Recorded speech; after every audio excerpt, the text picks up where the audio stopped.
अस्सलामुअलैकुम सामीन। 29 शव्वाल मुकर्रम और 9 मई हैं। ख़बर का उन्वान है कोरोना वैक्सीन के बारे में नया ऐलान। दरअसल आपको पता ही है कि कोरोना वैक्सीन के बारे में एक 24 घंटे पहले ऐलान आया था कि कोरोना वैक्सीन को पूरी दुनिया से वापस लिया जा रहा है। उस इंजेक्शन को जो जारी किया था वापस लिया जा रहा है। इस बीच हिंदुस्तानी कंपनी का बयान भी आ गया है। कोरोना को लेकर जारी बहस के बीच सीरम इंस्टीट्यूट ने 24 घंटे पहले सहाफ़ी को बताया कि वैक्सीन की मांग में गिरावट के साथ साथ कोरोना के नए वेरिएंट के उभरने की वजह से दिसंबर 2021 में ही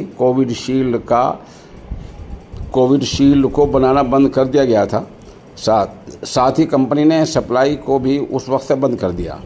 ASI यानी सीरम इंस्टीट्यूट ने बताया कि उसने 2021 में ही पैकेजिंग में खून के थक्के जमने के साथ साथ प्लेटलेट कम होने के समेत सभी दूसरी बहुत सी बातों का पता लगा लिया था और जानकारी मालूमात को आम भी किया था।